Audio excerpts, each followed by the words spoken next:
use money every day, but we rarely appreciate its power and its flaws.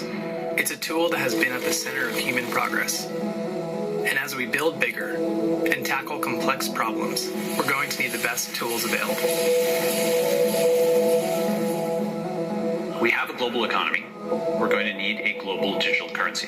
Cryptocurrency is going to be a great democratizing force for the world because it's going to level the playing field and allow anybody with a cell phone to access financial services. This is going to transform how we think about a real global economy. I think in order to understand its importance, we first have to define what currency means. What currency does is it actually allows us to agree upon the value of something. It's almost like a communication tool. There are different ways of coordinating human beings. One way that you can do that is with money. You can incentivize people to try to work on the same thing at the same time. We started off building simple systems like a bridge crossing a river to very amazing things like rocket ships. We went from interacting with our neighbors to now transacting with each other around the world. And we want to make sure that people can move money freely. And our current financial system just doesn't enable that.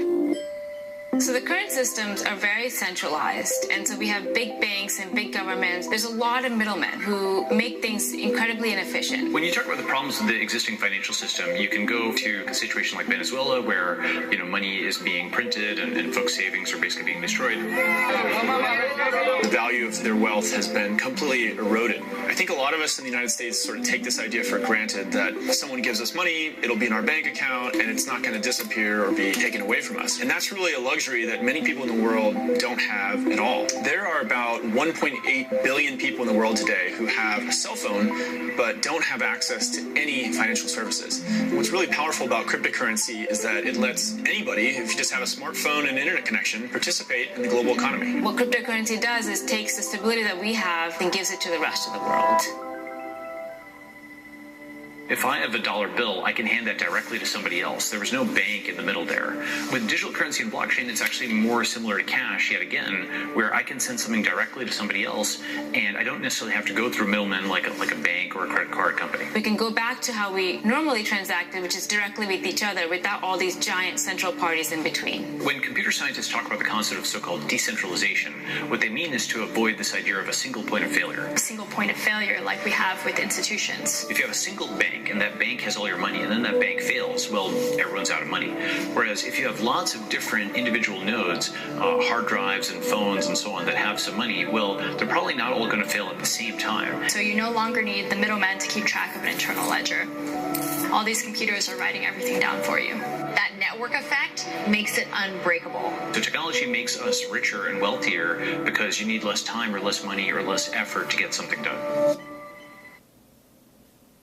Right now, when people think of crypto, I think they think of investment.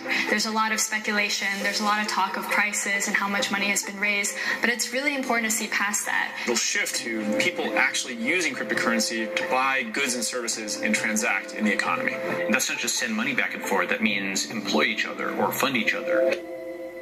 A more global economy is important because there is talent everywhere, but opportunity is not evenly distributed. In a world where this technology is fully adopted, it won't matter what country you're born in. All that will matter is that you have a mobile phone and internet connection, and you have skills and knowledge to learn, and you can contribute to the global economy. You can benefit from the world, and the world can benefit from you.